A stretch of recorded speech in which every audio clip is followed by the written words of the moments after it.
So that, my dears, is how I met Major, later General Grant. Maybe only the trustees are allowed to play with ink.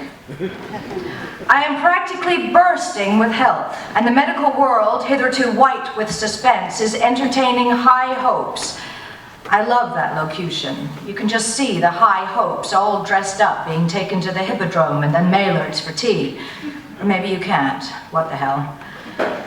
This is my favorite kind of hospital, and everybody is very brisk and sterilized and kind and nice. They are always sticking thermometers into you or turning lights on you or instructing you in occupational therapy. Rug making, there's a fascinating pursuit. And you don't get a chance to gather any news for letter writing. Of course, if I thought you would listen, I could tell you about the cunning little tot of 4 who ran up and down the corridor all day long. And I think, from the way he sounded, he had his little horseshoes on.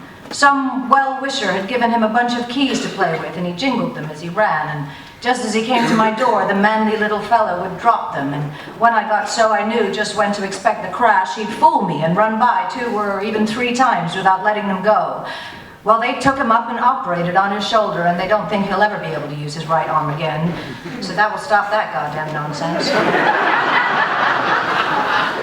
And then there is the nurse who tells me she's afraid she is an incorrigible flirt, but somehow she just can't help it.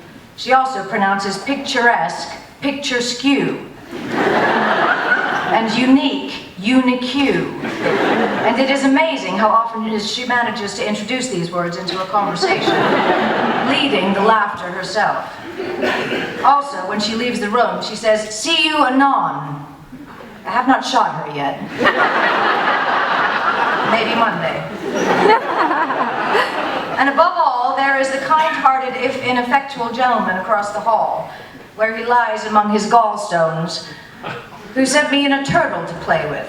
Honest, sent me in a turtle to play with. I'm teaching it two-handed bridge. And as soon as I get really big and strong, I'm going to race it to the end of the room and back. I should love to see Daisy, but it seems that there is some narrow-minded prejudice against bringing dogs into hospitals. And anyway, I wouldn't trust these bastards of doctors. She would probably leave here with a guinea pig's thyroid in her. Helen says she's magnificent. She has been plucked and her girlish waistline has returned. I thought the dear devoted little beast might eat her heart out in my absence, and you know she shouldn't have meat.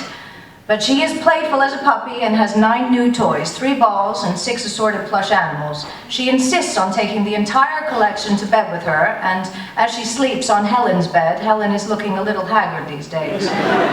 At my tearful request, Helen said to her, "Dorothy sends her love." "Who?" she said. "I'm enclosing a little thing sent by some unknown friend." Oh well. And here is a poem of a literary nature. It's called Despair in Chelsea. Osbert Sitwell is unable to have a satisfactory evacuation. His brother, Sacheverell, doubts if he ever will.